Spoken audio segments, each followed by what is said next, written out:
Um, Oke, pada video kali ini kita akan bahas apakah Unilever bisa kembali lagi ke 10.000 seperti di tahun 2018-2017. Mari kita bahas bersama. Jadi, kalau kita lihat secara jangka panjang, saham itu bergerak pasti karena fundamentalnya bagus atau meningkat. Sebelum kita lihat fundamentalnya Unilever, mari kita bahas sedikit rasio-rasio yang mungkin perlu kita perhatikan, yang bisa menjawab apakah bisa Unilever balik lagi ke 10.000. Bagi yang sudah paham mungkin bisa di skip video ini ya. Nah, jadi misalkan biar gampang kita membuat usaha dengan modal 100 juta. Nah, 100 juta itu disebut dengan equity. Kemudian kita bagi menjadi 100 lembar saham. Berarti harga per lembar sahamnya itu adalah 1 juta. 1 juta itu disebut dengan book value, BV. Nah, setelah kita jual ke pasar sahamnya, ternyata pasar menghargai saham per lembar sahamnya itulah 2 juta. Artinya market cap-nya menjadi 200 juta. Market cap itu adalah harga saham dikali dengan jumlah saham yang beredar. Berarti market cap perusahaan yang kita bangun itu adalah di 200 juta. Kemudian dari sana kita akan lihat yang namanya rasio PBV, price book value, atau harga saham dibagi oleh em, book value-nya per lembar book value BV-nya. Berarti menjadi 2 kali. Berarti artinya pasar menghargai 2 kali dari book value-nya saham perusahaan kita. Kemudian selama 1 tahun berjalan, ternyata perusahaan kita mendapatkan keuntungan. Keuntungan misalkan untungnya 10 juta. Berarti yang kita perlu tahu bahwa per lembar sahamnya atau earning per share-nya itulah 100.000. Setiap satu lembar saham itu memberikan keuntungan 100.000 untuk pemegangnya. Itu yang mungkin menyebabkan harga saham kita dihargai 2 juta per saham. Nah, dari sini kita bisa lihat yang namanya rasio price earning ratio atau harga dibagi oleh keuntungan per lembar sahamnya. Berarti eh, pasar menghargai perusahaan kita lah 20 kali dari price earning ratio-nya. Kalau semakin kecil tentu semakin bagus dari segi price earning ratio-nya. Kemudian dari sini juga kita akan tahu bahwa bagaimana perusahaan memperoleh keuntungan jika kita bandingkan dengan modal. Berarti kita dapatkan bahwa return on equity. Berarti return on equity-nya itulah di 10%. Nah, kemudian selama perjalanannya ternyata demand-nya itu meningkat, permintaannya meningkat, sehingga kita perlu pinjaman dari bank atau pihak lain. Misalkan kita minjam di bank adalah sebesar 50 juta. Artinya asetnya kita itu adalah di 150 juta. Aset itulah hutang ditambah dengan modal. Oke. Nah, dari sini kita akan dapatkan yang namanya debt earning ratio atau rasio hutang terhadap modal kita. Sorry, debt equity ratio. Yang berarti ini debt equity ratio lah di 0,5 kali. Nah, dari sini juga kita akan mengetahui yang namanya return on asset. Jadi keuntungan yang kita peroleh jika kita bandingkan dengan jumlah aset yang kita punya. Berarti di kisaran di 6,67%. Nah, inilah rasio-rasio yang perlu kita perhatikan yang mungkin nanti berpengaruh terhadap pergerakan harga saham. Oke, jadi ini dulu gambaran besarnya yang mungkin nanti bisa kita menjawab apakah bisa Unilever balik lagi ke 10.000. Sekarang kita lihat Unilever kita bandingkan dari tahun 2018 ke 2022. Dari segi BVV, PBV, Price Book Value, pasar di 2018 itu menghargai sebesar 45,7 kali dari harga book value yang sebenarnya.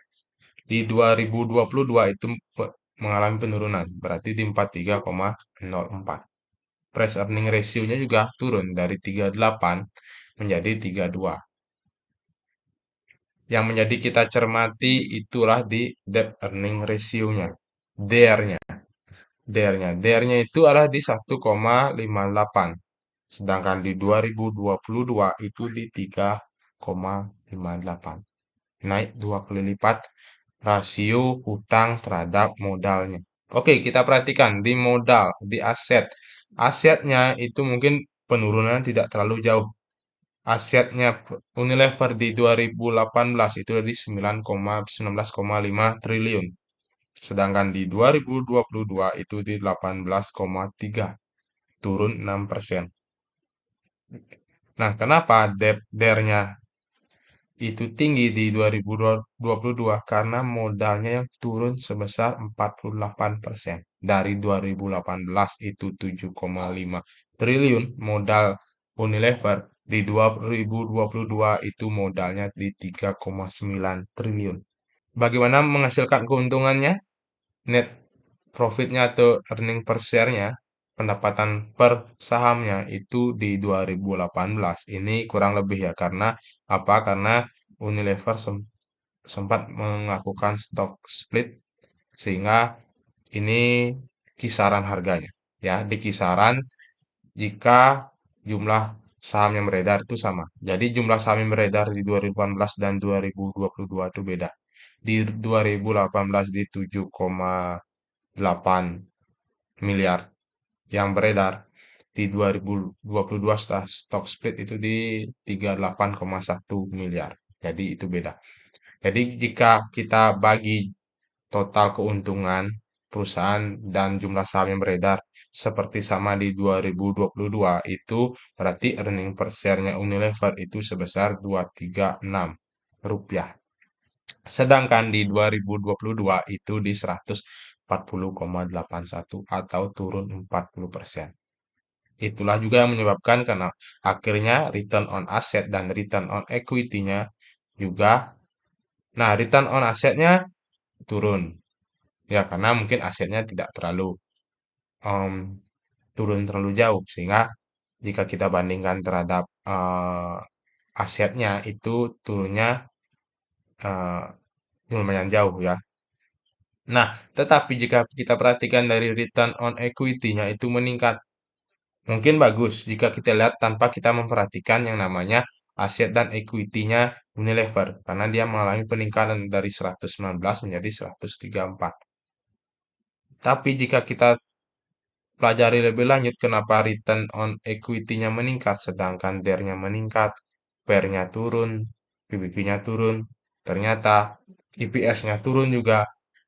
Ternyata equity-nya itu atau modalnya itu turun cukup signifikan, yaitu sebesar 48%. Itulah menyebabkan kenapa return on equity-nya meningkat, sedangkan return on asetnya turun.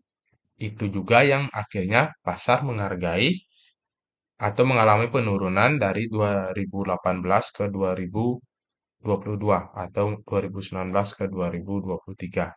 Jika kita perhatikan, itu mengalami penurunan sebesar 58,59%. Penurunan dari 25 tahun terakhir. Berarti jika kita ingin agar Unilever itu naik menjadi 10.000, berarti kita membutuhkan 122% peningkatan. Apakah bisa? Jawabannya bisa, tapi apa? Oke, coba kita bandingkan dulu dengan pesaing Unilever atau ICBP, Indofood yang punyanya Indofood. Oke, ICBP belum ada laporan keuangan di kuartal keempat, berarti kita pakai dulu di kuartal ketiga, 2018 dan 2022. VBP-nya dihargai murah, lebih murah dari Unilever. Kalau VBP-nya ICBP itu dihargai 4,69 di 2018. 2022 dihargai lebih murah lagi, 2,16 kali. PR-nya meningkat, 29,63, sedangkan 2022 itu 36,59. DR-nya juga meningkat sebanyak 2 kali. Dari di 2018 itu 0,58, 2022 itu di 1,03. Sama, Unilever juga sama tadi kan, jika kita perhatikan DR-nya itu meningkat 2 kali. lipat dari tahun 2018 dan 2022. Tapi kenapa ICBP masih di harga 10.350 sampai 17 Februari 2023? Mungkin itu akan menjadi pertanyaan, sedangkan jika kita perhatikan return on asset-nya juga tidak setinggi Unilever, return on equity-nya juga sama, tidak setinggi Unilever, malah mengalami penurunan dari 10,3% di 2018 menjadi 2022 itu di 2,91. 2018 return on equity-nya ROE-nya itu di 15,9%, sedangkan di 2022 menjadi 5,91%. Turun dan lebih kecil jika kita bandingkan dengan Unilever. Itu jika itu pertanyaannya, maka yang menjawab itulah aset dan equity. Asetnya meningkat cukup signifikan, 236%. ICBP dari 33,8 triliun menjadi 113,6 triliun. Dengan modalnya juga ikut meningkat di 21,9 triliun di 2018 menjadi 55,9 triliun atau meningkat 155%. Meningkat 1,5 kali dari 2018. Sedangkan Unilever itu turun 8% dari tahun 2018. Oke, walaupun EPS-nya earning per share-nya turun 5%, tidak terlalu signifikan turunnya. Dengan return on asset dan return equity-nya juga tidak sebesar Unilever, tapi lebih dihargai ICBP. Itu karena apa? Karena ada peningkatan aset dan equity. Suatu perusahaan itu bisa menjalankan perusahaan dengan baik, bisa kita lihat dari apakah ada peningkatan aset, peningkatan modal. Lebih lebih prefer sebenarnya peningkatan modal. Kalau aset kan itu ada hutang, itu yang harus kita bandingkan hutang dan modalnya. Oke, jadi itulah yang menyebabkan kenapa ICBP lebih dihargai, yaitu eh, dari segi valuasinya menjadi 10.350 per saham. Yang bisa menjawab kenapa asetnya ICBP meningkat sedangkan asetnya dan equity-nya Unilever itu turun, itu jika kita lihat dari bagaimana manajemen memberikan pembagian dividennya. Selama 3 tahun terakhir, pembagian dividen itu untuk ICBP itu kurang dari 50% atau kurang dari setengah dari total keuntungan yang dia peroleh. Berarti setengah dari keuntungan itu dia gunakan lagi untuk mengelola perusahaan, meningkatkan aset, sehingga nanti di masa yang akan datang bisa meningkatkan pendapatan dan sales-nya, revenue-nya juga. Sedangkan Unilever jika kita perhatikan secara 3 tahun terakhir dari 2019 55%, sisanya itulah 99%. Nah, untuk 2022 udah 48%. Belum lagi nanti akan berapa.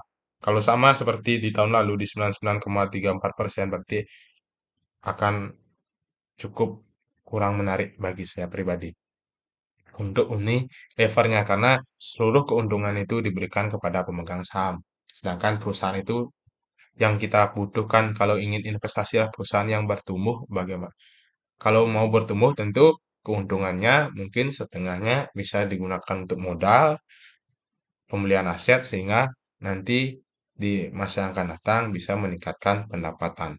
Meningkatkan pendapatan tentu akan berpengaruh terhadap peningkatan modal dan itulah circle yang mungkin bisa secara garis besarnya, secara gampangnya kita bisa lihat. Kalau peningkatannya pendapatannya meningkat, setengahnya diberikan kepada modal, otomatis perusahaan lebih besar peluangnya untuk meningkatkan pendapatannya, lebih besar perusahaan untuk ekspansi ke bisnis-bisnis yang lainnya mungkin. Mungkin itulah yang akan kita jawab. Apakah bisa Unilever ke 10.000 lagi? Tentu jawabannya bisa. Dengan catatan bahwa yang pertama fundamental perusahaan mengalami perbaikan. Manajemen bisa lebih bagus dalam mengelola keuntungannya mereka. Kemudian atau mungkin saja secara cepat bisa naik ke 10.000 dengan catatan ada aksi korporasi yang dilakukan perusahaan. Misalkan merger, mungkin dengan merger pasar mengapresiasi dengan baik, akhirnya meningkat. Bisa kita kasih contoh ketika BRIS itu akhirnya meningkat cukup signifikan. Walaupun akhirnya akhirnya turun lagi sih. Tapi kan apakah bisa ke 10.000 lagi? Bisa. Kalau mungkin ada aksi korporasi yang cukup signifikan yang diapresiasi positif oleh pasar sehingga banyak orang untuk membelinya. Paling gampang kemarin lah Bian. Bian akhirnya ke harga yang cukup tinggi karena pengendalinya membeli saham sehingga itu menjadi apresiasi positif oleh pemegang oleh pasar sehingga akhirnya Bian meningkat cukup signifikan di akhir tahun kemarin. Oke, kesimpulannya adalah jika ingin investasi maka penting untuk mengetahui atau melakukan analisis fundamental secara mandiri biar kita lebih punya percaya diri ya.